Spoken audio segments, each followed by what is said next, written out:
Hello, my name is Robert Bielmeyer, and I'm a financial aid advisor with Parkland College. Today I'm going to be talking with you about financial aid and how to apply for it. The presentation I'm going to be using is provided by ISAC, or the Illinois Student Assistance Commission. ISAC is a mission-driven nonprofit agency that administers scholarships, grants, loans, and prepaid tuition programs. ISAC provides Illinois students with information and assistance to help make education beyond high school both accessible and affordable. College is defined as an institution of higher education that awards a post-secondary degree or credential. This includes, but is not limited to, universities, community colleges, trade schools, and more. Colleges offer different types of degrees and certificates that vary in length. For example, vocational, trade, and associate's degrees typically take about 2 years to complete, while bachelor's degrees take approximately 4 years, and master's degrees can take an additional 1 to 3 years beyond the bachelor's. There are benefits that go alongside with the successful completion of any educational program. Median income is shown to increase along with higher levels of education, while at the same time unemployment rates are lower for those with increased levels of formal education. Basically, the higher the degree, the higher the pay, and the lower the likelihood of being unemployed. Now that you or a family member is planning to go to college, you may have some questions, such as how much will it cost? Can I afford it? And where do I go for help? To assist you in finding the answers to these questions, we first have to go through some of the basics. Typically, throughout this presentation, we encourage questions. However, in this format, that is not possible. Hopefully, I will address most of your questions as we go through the presentation, but if not, you'll be provided with contact information for both ISAC and for our financial aid office at the end of the presentation. So starting off with some of the basics, what is financial aid? Financial aid refers to specific borrowed, given, or earned money that can be obtained from various sources to help pay for college and makes college more affordable to students. It is intended to make up the difference between what your family can afford to pay and what the college actually costs. There are two basic types of financial aid: gift aid and self-help aid. Gift aid is usually awarded in the form of grants and scholarships, and is assistance that generally does not have to be repaid. Grants are usually awarded on the basis of a student's financial need or limited ability to meet the cost of college, while scholarships, on the other hand, may be awarded to the student based on merit, such as academic achievement, athletic ability, artistic talent, background, or other attributes you may have. Be cautious of any scholarship search tool or specific scholarships that ask you to pay up front. Most of these are a scam. Self-help aid requires the student to take a bit more responsibility and includes work opportunities and student loans. Work study is an excellent program that allows a student to work on campus, gaining both additional funds to help cover books, supplies, and personal expenses, while also gaining part-time employment and working experience on a college campus. These programs you may see on the award letter. Keep in mind the student won't actually receive these funds unless they have found employment on campus. So the student does have to actually work to obtain those work study funds. Student loans are the other form of self-help aid. These are a form of financial aid that do have to be repaid. Most loans sponsored by the federal government are awarded based on a student's financial need and have low interest. Most federal loans are the student's responsibility to repay, but there are some student loans that are taken out by the parents, and those would end up being the responsibility of the parent to repay. We'll cover those a few slides down in the presentation. There are other student loans that are not sponsored by the federal government. These are private student loans and usually have much higher interest rates or fees associated with them. They also may require a cosigner. So here we have a little bit more information on that work-study program. Federal Work-Study is a need-based financial aid program that allows eligible students to work part-time on or off campus, depending on the job that they find. A work-study job has a few benefits compared to regular employment. The first being that the hours are flexible to ensure that students have enough time to study. Typically, federal work-study employers are aware that the student's education comes first. And so if that student needs additional time to study for their finals or their midterms, typically that supervisor is going to be pretty accommodating. The second advantage is that when a student applies for financial aid in the following year, the money earned through the program is not used to determine their future financial need. So basically, the FAFSA won't calculate the income earned from work study into that financial aid calculation. I personally was a work-study student during my undergrad degree for about a year and a half, and on top of the obvious benefits of getting a paycheck while I was in school, it also gave me a sense of community on campus, which I think is very important for student success. It allowed me to have a place to leave my jacket in the winter, or put my lunch in a fridge that a lot of other students who don't have that, that work-study position, that benefit, don't have on campus. It's also a great way for students to have a sense of community if they have, moved to college, they're not around family, friends, stuff like that. So it's a really excellent program to be a part of. To be considered for federal work study, students must indicate interest on the FAFSA application. We encourage that all students select yes, because if they select no, it's harder to get federal work study offered to them if they were not deemed eligible on the initial offer letter. Funds are limited in the program, which is why it's a little bit harder to get those funds if they were not originally offered them. This is another reason why it's very important to complete the FAFSA, that application for financial aid that we'll touch on later in the application, earlier as opposed to later. So there's a lot of different types of financial aid out there, but where does this financial aid actually come from? Financial aid can come from a variety of sources, including the federal government, state government, colleges and universities, and private sources. So for the federal government, any of this financial aid is typically going to be administered directly through the U.S. Department of Education. The state government administers financial aid through ISAC, which is that Illinois Students Assistance Commission. Many colleges and universities provide institutional aid to students as well to help them attend their college or universities. The best way to find out about this type of financial aid is by simply reaching out to the college or university that you're interested in and seeing what type of institutional aid is available. And then outside or private sources.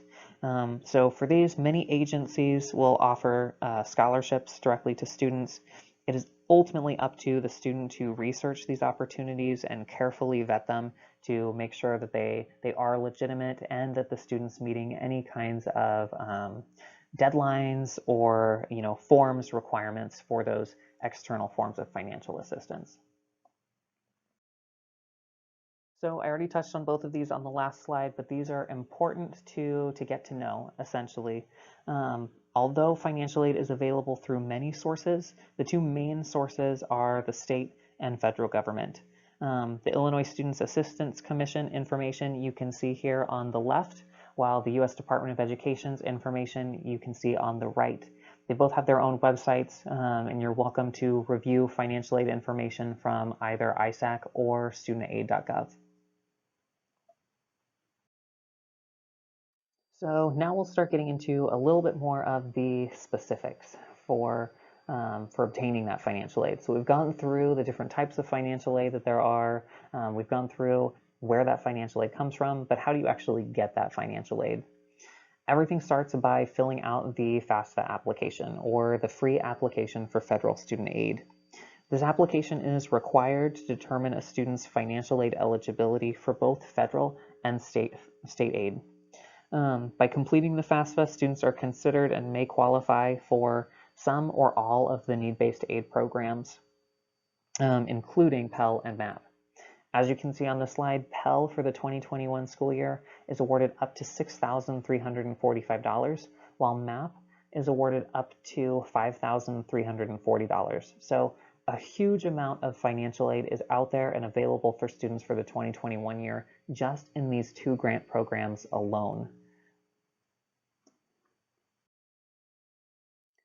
Now, in addition to the Monetary Award Program, MAP, the Illinois Students Assistance Commission also processes funds for the Illinois Veterans Grant, or IVG, the Illinois National Guard Grant, or ING, and then the grant for dependents of police, fire, and correctional officers. In addition to these grant programs, ISAC also processes funds for teaching programs. What's important to note about these teaching programs is they start as grants. So when you see these on your offer letter, you're going to see them as a grant-funded grant program, which means you typically wouldn't have to pay that back. However, these teaching programs have specific criteria tied to these awards, which are tied to fulfilling specific teaching-related requirements. If, for instance, a student does not meet the teaching requirements of those teaching programs, these grants would transition or convert into a student loan. So if the student doesn't meet the requirements of those grants, they would end up having to pay those funds back. So it's important if you or if your student is planning to go into a teaching program that you carefully review the terms of any teaching program grants that you are offered, just to make sure that you know exactly what you have to do to keep that as a grant and not have it turn into a student loan down the road. So the U.S. Department of Education is the nation's largest source of student aid, and they are responsible for administering the federal Pell Grant, the Iraq and Afghanistan Service Grant, and the TEACH Grant. TEACH is one of those teaching programs that I mentioned on the last slide, and the same rules apply to TEACH. If a student does not meet the teaching requirements of the grant, it does end up turning into a student loan. So again, it's important to read all of the terms of that grant if you're going into a teaching program. They also provide campus-based programs, which include the Federal Supplemental Educational Opportunity Grant, or FSEOG, and Federal Work Study. It's important to note that not all schools are active in all of these programs, so it's important that once you've applied for financial aid, you work with that school to determine what you may or may not be eligible for. Okay, so we got through the main grant programs. Now we're on to the student loan programs. Loan programs do eventually have to be repaid, so it's important when you're evaluating these loan options that you carefully consider where that loan is coming from, whether it's a federal or a private loan, whether or not that loan is subsidized versus unsubsidized, which we'll touch on here, I believe, on the next slide, what the interest rate that's tied to that loan is, and what repayment options or grace periods are available for that loan. So subsidized versus unsubsidized loans. Subsidized federal loans accrue no interest when the student is in school. These are a form of need-based aid, so the student does need to show financial need based on what comes through on that FAFSA application. But if eligible, the student would not be responsible for any interest that accrues on that loan while they are enrolled at least half-time. The government pays that interest while the student is enrolled. Interest would not start to accrue on that subsidized loan until their grace period had ended. Once that grace period had ended and they start repayment, that's when that loan would start to accrue interest. Now, direct unsubsidized loans are federal loans as well. They're not need-based, so a student could have no financial need based on that FAFSA application, and they would most likely still be eligible for direct unsubsidized loans. But the difference is these loans start to accrue interest the student is responsible for paying as soon as that student receives the first disbursement of their loan. So it's important that the student is very aware of how much they've taken out, how much interest is accruing on that loan, so that it doesn't snowball while they're in school. So here's some more information on the federal loan programs. All of this information is very specific to the 2021 school year. The direct subsidized and unsubsidized loans are offered to undergraduate students at the same interest rate. So they both share a 2.75% fixed interest rate. The difference on those is, again, when that interest actually starts to accrue, like we discussed on that last slide. But technically speaking, both loans have the same interest rate tied to it at 2.75%. Both the subsidized direct and unsubsidized direct loans have the same grace period at 6 months, so students are not required to start paying on that federal student loan until 6 months after either graduating or dropping below half-time enrollment. Direct unsubsidized loans are available to graduate or professional students as well, but these loans do have a higher interest rate at 4.30%, but the grace period remains the same at 6 months. And then finally, the Direct Plus loan program. Plus loans can be applied for either by the parent or the parent for a dependent undergraduate student, or a graduate student can apply for their own Plus loan. These loans hold the highest interest rate at 5.30% fixed and are subject to a credit check. There is a cap on direct student loans. This slide shows all of those maximum values for first year, second year, third year and beyond, and then graduate and professional students. Please feel free to pause the video here and review those maximum values. So a lot of great opportunities for students to receive financial aid funding out there. But again, how do you go about accessing that money? So we've already touched briefly on the FAFSA. This is how you access the federal and state grant and loan programs. There's also an alternative application for Illinois financial aid, and then other forms for private or institutional-based aid. So completing the FAFSA application is typically the first step in most students' financial aid process. Completing this application is what is used to determine the federal and state grant and loan programs. Students apply for this entirely online at FAFSA.gov. The application itself is free. So if you go to a website and they're requesting you pay to complete the application, you're not in the right place. When you're going through that application, or when you start the application, it's going to require that you complete a FSA ID. That FSA ID is different from your standard username and password from the standpoint that it is pretty difficult to get back if you lose the information. In previous years, they've made it a little bit easier for students. You can now tie your cell phone number directly to your application, so if you do lose your password, they can easily, get that back to you. But in general, it can be a little bit tricky getting that information back if you lose it. You'll need that information every year when you go to apply for financial aid again. And students they have to apply every year to apply for financial aid.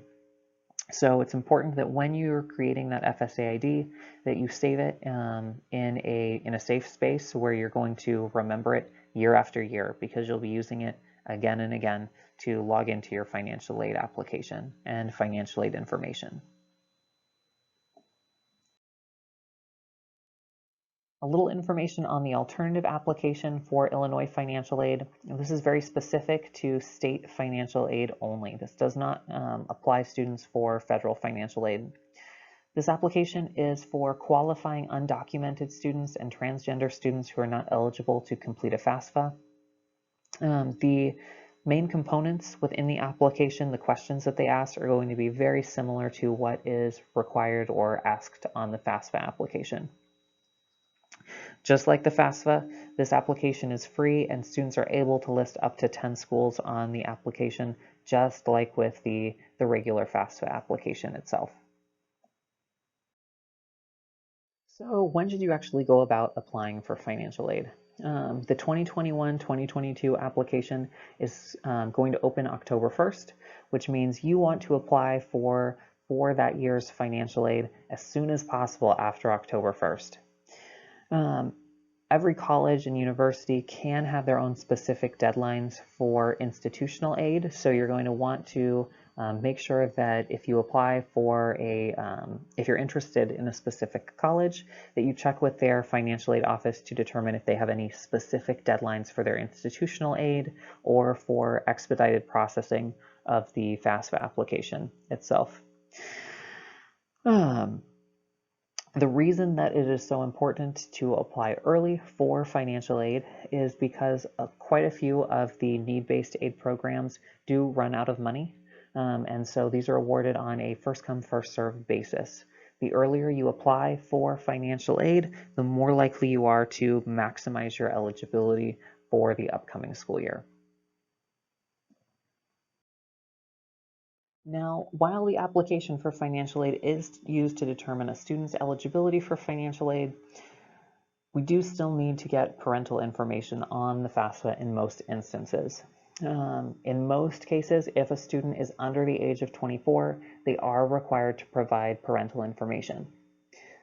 As you can see from this slide, for financial aid purposes, there's only 3 types of parents: biological parents, adoptive parents, and step-parents. If married to a biological parent. No one else on the application should be providing information on the FAFSA. So if a student lives with a grandparent or a legal guardian, these individuals would not be used for the FAFSA application to determine eligibility. Now, if parents are divorced, the student would report the financial information, the parental information from the parent that they lived with most during the previous 12 months. Now, of course, there are instances where students are not able to provide parental information.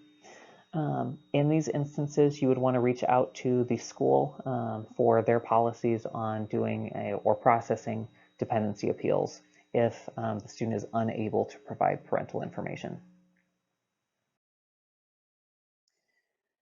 What information is needed to complete the FAFSA?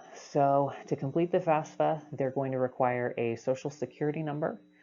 Parents who don't have a social security number can enter all zeros. An alien registration number if the student is not a U.S. citizen, and that FSA ID to electronically sign the signature. It's important to note as well that if a student is classified as a dependent student, the parent is going to also have to create their own unique FSA ID to sign off on the application. Again, it's very important that the FSA ID is kept in a safe place because you will have to use this year after year. So just like with the student, parents, make sure you save that FSA ID because you don't want to have to struggle to get it back next year when you go to apply again.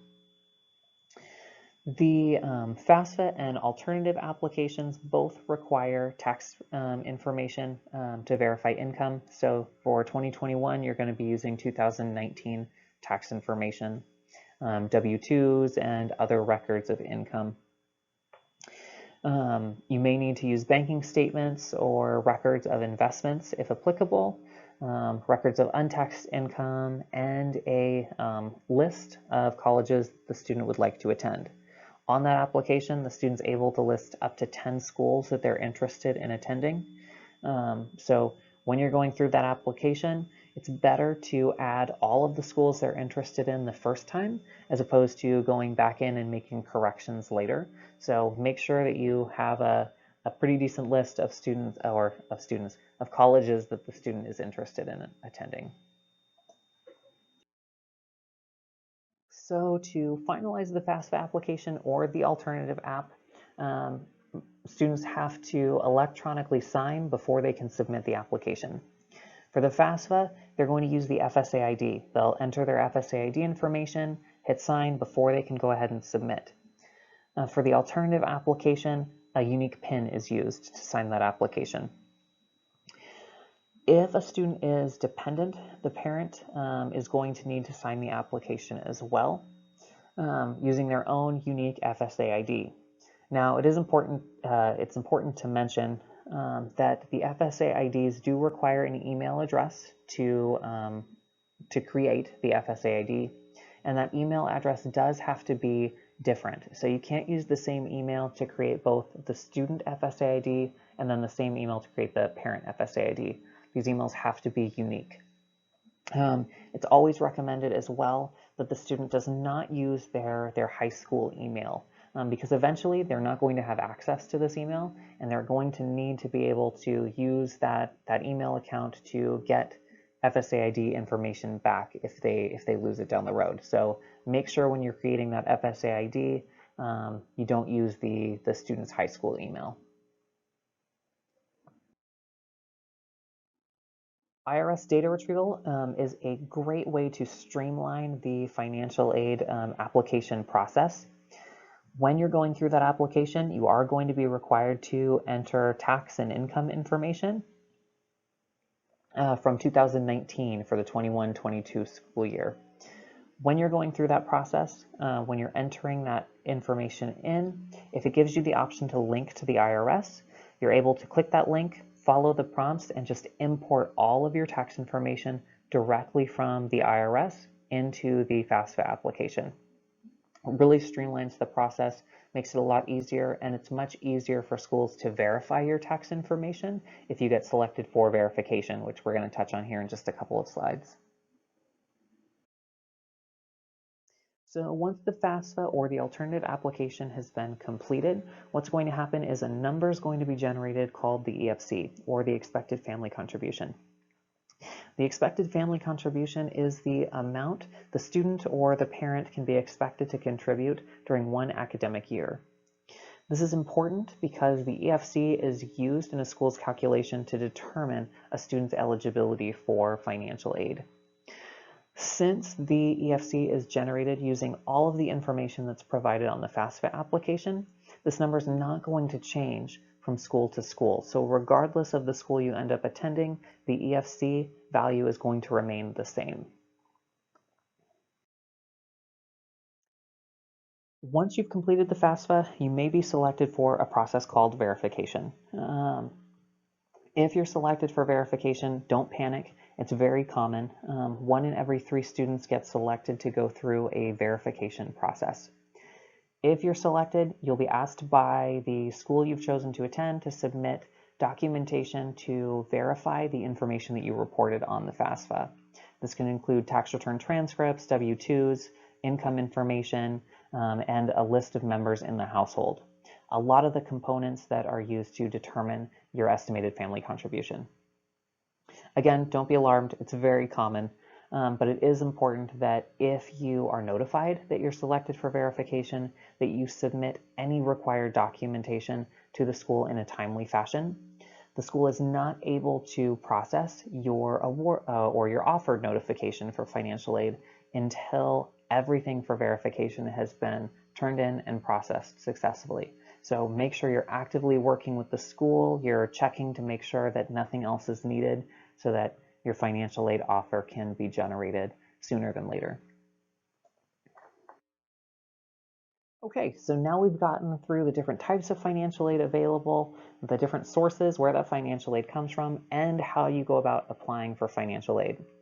But how much does college cost? How much are you going to actually have to spend after financial aid? A lot of this varies as it depends on the individual cost of the college or university that you choose to attend.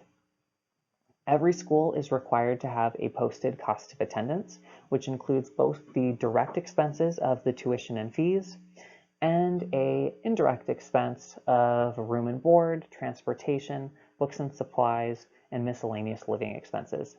Now, room and board can be direct or indirect depending on if the university requires students to live on campus. In that instance, the room and board component would be a direct expense as they directly charge a specific set amount for room and board. Otherwise, if the student is living near campus in an apartment or in individually selected housing, that would be classified as an indirect expense, but it is still counted under a college's or university's cost of attendance. Cost of attendance is important because it serves as the cap for a student's financial aid. So a student cannot be awarded more in financial aid than their cost of attendance value. Cost of attendance can also seem a little bit intimidating when you're looking through a school's cost of attendance. Of course, Colleges are going to be more affordable, while larger universities are going to have a much higher cost of attendance. Keep in mind, larger universities also most likely have a larger abundance of institutional aid that you're able to pull from. Essentially, I would look at cost of attendance as being a school's sticker price. So this is what the college or university is estimating that you would need to, or what the cost would be for a full year at their institution. Now, depending on your individual situation, depending on what your indirect expenses are, this could be substantially less, or it could be more, depending on where you've chosen to live, how far your transportation is, what miscellaneous living expenses you have, and so on. To determine the financial need of a student, colleges use a simple formula to determine your financial need. This formula is simply the cost of attendance minus the expected family contribution equals the financial need of the student. So these are 3 examples of the financial need calculation. College A, we're going to say, is a 2-year community college. College B is going to be a public 4-year university. And then College C is going to be a private 4-year university. What you're going to notice is the EFC does not change based on where the student decides to attend. So the financial need varies drastically between the community college and the private 4-year university. Now, don't let the price of the school necessarily scare you. It's important that students apply to a variety of different schools. In some instances, the most expensive schools may actually end up being the most affordable, as they may have more funding to award. So for instance, a lot of private 4-year schools have a lot of institutional aid that they can provide to their students. So don't necessarily let that cost of attendance immediately determine your decision, because depending on what your offer letter eventually is, you may find that College C is actually more affordable to you than College B. So it really just depends on the individual situation. So once everything's completed, you've submitted any required documentation to the schools or schools you are considering attending, what's going to happen is you're going to be generated a offer letter. This offer letter is very important, as it's going to show any of the grants, the loans, the institutional aid that you may be eligible for at that institution. It's important that once you get this offer letter, you use it to assess how affordable that college is for you. So you're going to want to specifically look at the estimated family contribution, the cost of attendance, what financial aid eligibility you had, the types of financial aid available to you. You want to make sure that you're getting more gift aid than student loans if possible, and then what the out-of-pocket cost would be for that institution. Once you've gotten that information, a lot of students will use this to determine where they're actually going to attend. You want to make sure you're attending the most, the institution that provides you with the most financial support, where you're going to have the lowest out-of-pocket cost. So this slide covers some tips and reminders for the financial aid process. We've covered all of these throughout the presentation today, but definitely keep all of these in mind moving forward. You're going to want to make sure that you're applying as soon as possible to October 1st, and that you make sure you're monitoring any big deadlines for institutional aid or external scholarships. Make sure as well, you will have to reapply every year. So I can't reiterate enough, make sure you save that FSA ID information, as you'll need to use it year after year when you apply for financial aid again. We've gone over a lot of information in this presentation, but it's important to be aware of the general process. And this slide is very helpful in just kind of breaking that down. So the first step is always going to be completing that FAFSA application or alternative application. You're going to review that application data, make sure everything is correct before you go ahead and submit it to schools. Complete verification if selected. So if a school flags you to complete anything in addition, you're going to work with that school to submit the documentation if required. Once everything has been submitted and processed by that institution, you're going to receive and review your financial aid offers. This is an important step in determining where you're actually going to want to attend. You're going to want to make sure you pick the school that gives you the best financial aid offer that leaves you paying the least amount out of pocket or the least amount in student loans as possible. You're going to want to respond to all colleges and universities. So if you list 10 application or 10 schools on the FAFSA application, they all give you offer letters. You're going to want to make sure that you let those schools know if you're not going to be attending. This is normal. They're used to getting this information. Don't feel uncomfortable letting the financial aid office know that you're not going to be attending their school. It's important that you do this so that if you're offered institutional aid or some of the first come, first serve grant programs, they can reallocate these to students at their institution who will be attending. So it's important that you let them know if you've decided to attend somewhere else. Complete all pending processes. So make sure you're keeping up to date with the financial aid office at the school you've chosen to attend.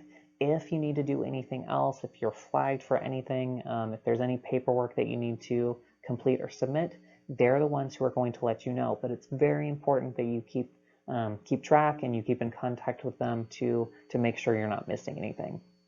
And then again, you're going to renew that FAFSA or alternative application every year. So every October 1st, make sure you're going through and completing that next year's FAFSA application so that you can continue getting a similar aid package year after year. The last couple of slides on the presentation are some great resources for students or parents who are going to be helping students through the financial aid process. ISAC has a student portal that has a lot of additional resources on scholarships, college searches, money management, and college planning in general. This is a great website to access to gain additional information before you go through the process or to gain information on some external scholarship websites. These are some trusted websites that we recommend you access, you navigate to gain additional information. Student portal at ISAC was the last slide that we kind of touched on.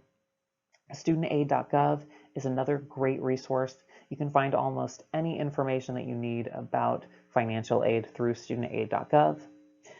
FAFSA.gov is where you go to apply for financial aid, so that's a very important one as well. And then isac.org/alternative app. That's where you would go to complete the alternative application if necessary.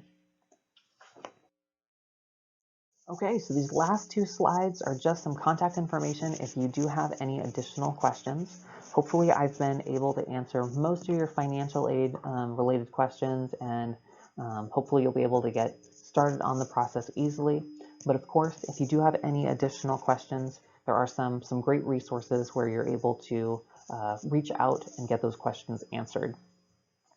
ISAC, the Illinois Student Assistance Commission, has launched a text messaging service so that students can text them their questions directly.